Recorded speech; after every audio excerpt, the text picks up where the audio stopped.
Good morning, guys, and welcome to week 8 of the Hospitality Virtual Relay events. This morning in support of SiMBA.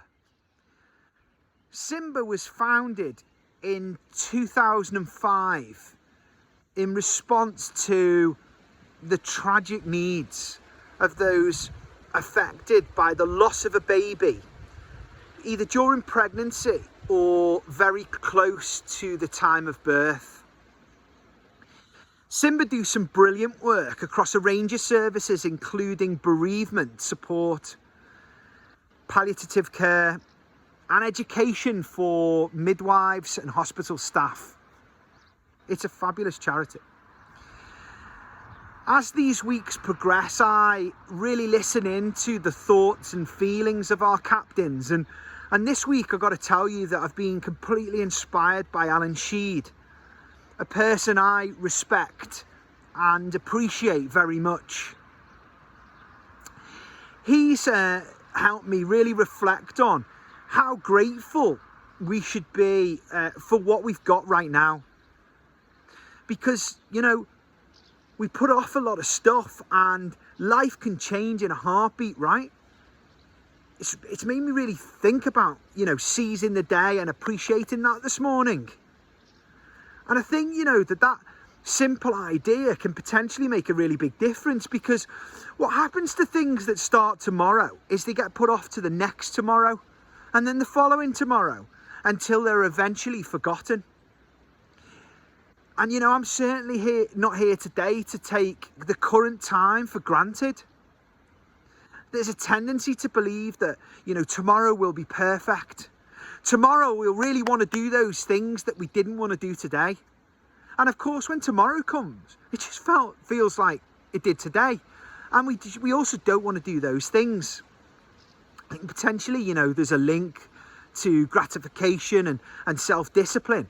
But I think having the awareness and discipline to start tasks today, in the moment, is where the magic of change and learning could potentially lie. This week has been dominated by doom and gloom in the world of hospitality. And for this group of people, the news of consultation, redundancy processes, and of course, you know, people just generally concerned about their future. Lots of you have reached out for advice, which is, you know, fantastic and really what the community is designed for. What's evident is there are some folk doubting their career choices and their abilities right now. And I think they're finding the motivation quite difficult just to keep moving forward. You know, and let's just hope that this group of people that we've put together give you some strength to pick yourselves up and move on. But this week I thought it would be important to just provide some tips and ways that can potentially help you get your mojo back if you're in that situation. Number one, you know, I really learned from Nikki, our captain in Southport. Change your scenery to take your mind off the problem. First things first, get it out of your head. Ruminating won't help you come up with productive solutions. At times like this, it's best to step away. Go for a run, take a walk, get out of town. Do anything within your power to regain control of your environment and get yourself back into a positive state of mind. Nikki does it brilliantly. Get back to basics and kind of remind yourself why you started. Each of us starts with a purpose in hospitality, for definite, you know. When the chips are down, take a moment to remind yourself of why you started in the first place. Number 3, reset. Reset your focus with new and improved intentions. Gosh, Anna does this really well. Phil does this really well. It's a cliche, right? But it's true. The definition of insanity is doing the same thing repeatedly and expecting a different result.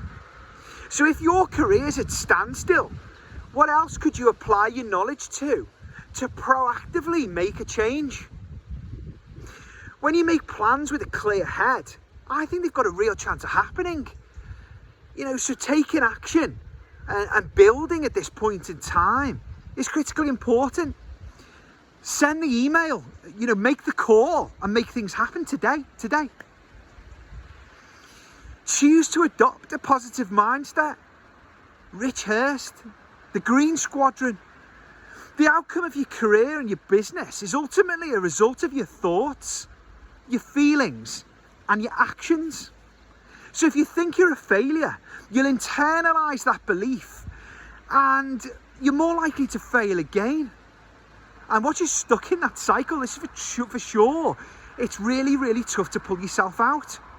So I believe there's absolutely no upside in beating yourself up with negative self-talk. Instead of fixating on what you should have done, focus on what you could do differently going forward. And the rest of the captains, surround yourself with passionate people. Daniel, Ben Hunt, distance yourself from negativity. They are a masterclass at it. Once you're back in a positive mindset, surround yourself with like-minded people. Positivity breeds positivity, and it's the same with negativity, right? So team up with positive, passionate, energetic people who can support your goals. Debbie Skelson, amazing at it. Have a WTF attitude about everything that you do. Basically, for me, life is 10% about what happens and 90% about how you react. So if you look at every failure or mishap right now as a sign that you should quit, you're going to really slow yourself down.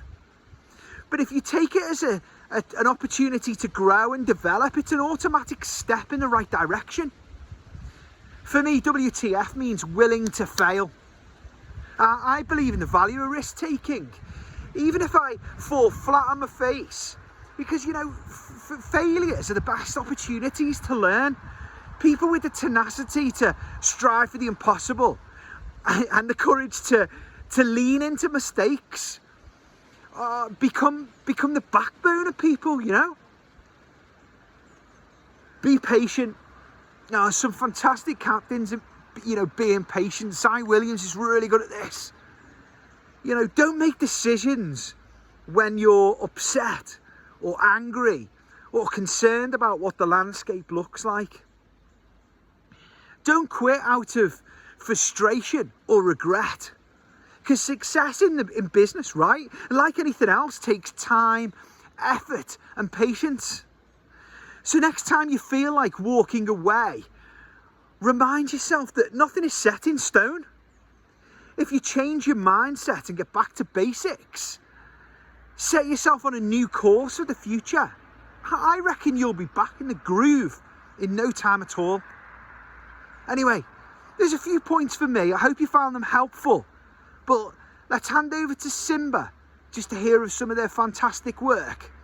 Thanks for participating again this week. And I hope to see you all in week 9. Wow.